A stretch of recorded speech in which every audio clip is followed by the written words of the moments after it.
Mic কেউ খুলবেন না। যদি প্রচুর ফোন এসেছে, গন্তি করে বলতে পারছি না, এসেছে বিষয় একটা, প্রশাসন থেকে নাকি বলা হচ্ছে মসজিদের মাইক না বেরো। আমি এই বিষয়টা নিয়ে কয়েকটা কথা আপনাদের কাছে রাখতে চাইছি। প্রথম দুঃখের কথা বলি, 2016 থেকে আমি বলে আসছি, তারও আগে হবে, যে একটা দিন আসছে আপনাদের ধর্মীয় স্বাধীনতাকে হরণ করা হবে। আপনাদের মসজিদের মাইক থেকে শুরু করে নামাজ পড়া থেকে বিভিন্ন বিষয় আমি বলে এসেছি, আজকে সেটা ঘটছে। কিন্তু দুঃখের বিষয়, আমার কথাকে বেশিরভাগ মানুষই গুরুত্ব দেননি। তো যাক, দ্বিতীয় বিষয় হচ্ছে, মসজিদের মাইক যখনই প্রশাসন থেকে বলবে খুলে দিতে হবে, প্রথম কথা আপনি ওই প্রশাসনকে শান্তভাবে ভদ্র ভাষায় বলুন যে আপনার কাছে কি নোটিশ আছে, কি রিপোর্ট আছে, সে লিখিত দেন। হাইকোর্ট থেকে দিয়েছে না সুপ্রিম কোর্ট থেকে দিয়েছে না কোথা থেকে দিয়েছে যে মাইক খুলে নিতে হবে, এর লিখিত দেন। দ্বিতীয় কথা, যদি লিখিত না দিতে ইচ্ছা করে আপনারা মাইক খুলবেন না, এটা বিরাট বড় চক্রান্ত। 3 নম্বর বিষয়, যদি প্রশাসন শক্তি প্রয়োগ করে, কেন অনেক জায়গায় দেখা যায় প্রশাসনও, কিছু প্রশাসন আইনকেও অমান্য করে কাজ করছে, আমরা দেখেছি। তো সেই জায়গায় যদি শক্তি প্রয়োগ করে জোরপূর্বক বলপূর্বক যদি মাইক খুলতে চায়, আপনারা সেটাকে পুরো ভিডিও করুন, সেই ভিডিও আমাদের কাছে পৌঁছান। সংবিধান ও আইনের আওতায় সে প্রশাসনকে আনা হবে, কেন সংবিধান ও আইনের ওপরে কেউ নয়। এবং পাশাপাশি এটাও বলবো, কোনো হিংসায় জড়াবেন না, আইনকে হাতে নেবেন না। এবং শেষ আর একটা কথা বলবো, সেটা হলো এটাই, যে আজকে রাজ্য সরকার, বর্তমান যে বিজেপি সরকার আমার পশ্চিম বাংলায় এসেছে, গত সরকার যিনি ছিলেন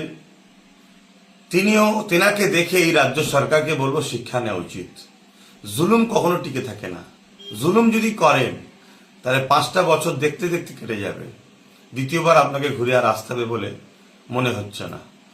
তাই রাজ্য সরকার, সে তার ব্যর্থতাকে ঢাকার জন্য সে বলেছিল গ্যাসের দাম কমিয়ে দেবো, 400 কোটি টাকা করে না 450 করে দেবো। তারপরে অন্নপূর্ণা ভান্ডার, তাতে ফ্লপ হয়েছে। প্রত্যেকটা যে ওয়াদা করেছে, ওয়াদাকে পূরণ করতে পারেন না। তাই ধর্ম মুসলিম বিদ্বেষী করে একটা বিশেষ ভাইদের ঘরে একটা মন ভুলিয়ে রেখে, এই ধর্ম এতে মাতিয়ে রেখে, তার যে ওয়াদা, সে যে ভোটের আগে বলেছিল এই কথাগুলোকে যাতে মানুষ ভুলে যায়, এটা একটা ষড়যন্ত্র চলছে। কখনো বাংলাদেশের একটা মহিলাকে নিয়ে এসে, যার নাম বলতে আমার ঘৃণা লাগে, একটা ফেতনা ফাসাদ তৈরি করার চেষ্টা করেছিল, কিন্তু দেখলো মুসলমান তো কিছু গুরুত্বই দিচ্ছে না, তাকে তো কোনো ভ্যালুই দিল না। তারপরে তার আগে আরো চেষ্টা করেছে, শুক্রবারই, কখনো জিহাদি, কত রকম হয়েছে, সবটাই ফ্লপ হচ্ছে। লাস্টে এই মসজিদের মাইকলি নতুন করে লেগেছে।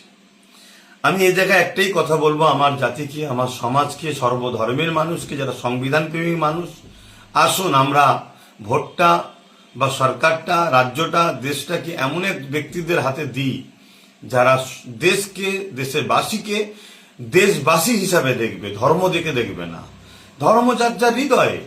তাহলে আজকে এই জায়গাতে আমার কাছে মেসেজটা আসলো, আমি আপনাদেরকে এতটুকুই বার্তা আভাস দিচ্ছি, মাইক কেউ খুলবেন না।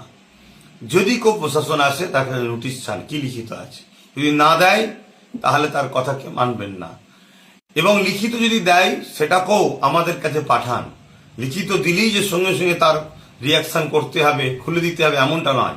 কোর্ট আছে, সংবিধান রাইট দিয়েছে, কারো ধর্মের স্থানে ওপরে বা কারো ধর্মীয় কাজে আঘাত দেওয়া যাবে না, এটা দেশের সংবিধান।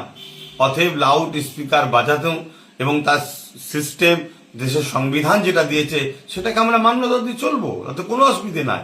কিন্তু কেউ যদি মনে করে আমার হাতে ক্ষমতা আছে, ক্ষমতার জোরপূর্বক বিশেষ একটা ধর্মকে টার্গেট করব, তাহলে অন্য ধর্মের ভাইদের বলবো, আজ আমাকে টার্গেট করা হচ্ছে, কাল আপনাকে টার্গেট করা হবে।